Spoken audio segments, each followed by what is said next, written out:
Amendment 4 is an extreme and deceptive amendment. It's 34 words.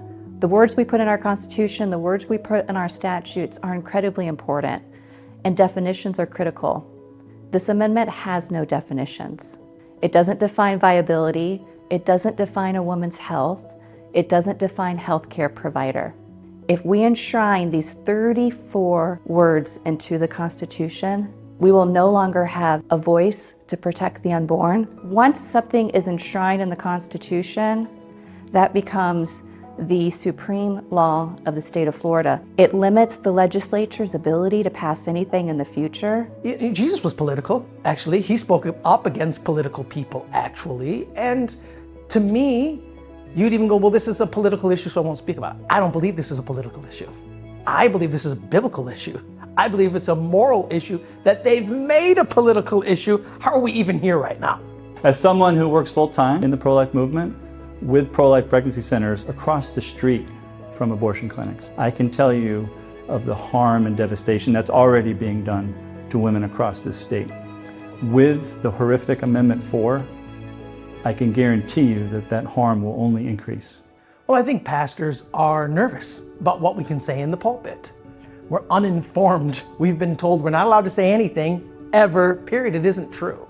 We're actually allowed to say a lot of things from the pulpit. In fact, when it comes to a amendment proposition like we have in front of us, we're actually allowed to speak about it. I believe it's my job as a pastor to educate people. I'm educating them about what the Bible says. So we're going to speak life and truth over our people from the pulpit about this issue. I believe silence is evil on this issue because this is an evil proposition. It's an evil amendment. It's about murdering babies. The wording intends to put in our Constitution abortion without limits. This amendment is rotten to the core because it uses deceptive language to try to accomplish something that is for and written by the abortion movement, the abortion industry, what I call big abortion. George Soros-funded groups, Planned Parenthood, the ACLU, spent millions and millions of dollars bringing in out-of-state people to get petitions signed to put this on the ballot. The majority of Floridians, whether pro-life or pro-choice, are against late-term abortions. They're for parental consent. This amendment is about no doctors, no parental consent, and no limits on abortion. The deceptive language of Amendment 4 will cause unsafe, unrestricted, and unregulated abortions in this state. For example, the 24-hour waiting period would be gone. So in effect, we would have human traffickers being protected by this amendment. Not about 6 weeks. It's not about 15 weeks. It's not about 24 weeks. It's about abortion all the way up until the time of birth. In Florida, our legislature has taken huge steps forward to promote a culture of life, to pass funding and regulations that stand with our women, that stand with our mothers, that stand with our children. So as believers, we have to step into the public square and speak into culture about what is true and right.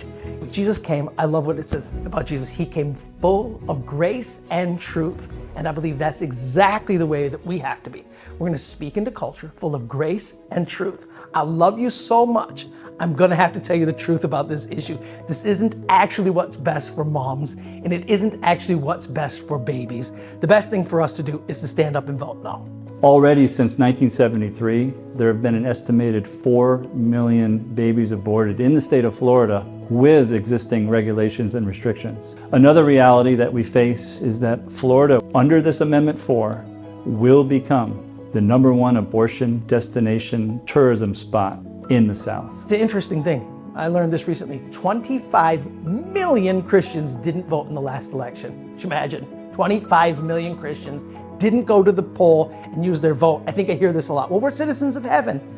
Well, we're also citizens of planet Earth, and we have a responsibility to be engaged here.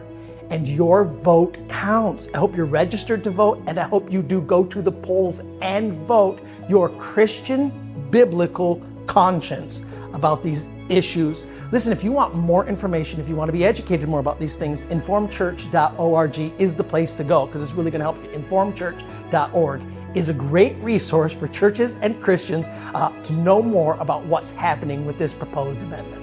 Vote no on Amendment 4 and tell everybody you know to vote no and explain to them how extreme and dangerous it truly is.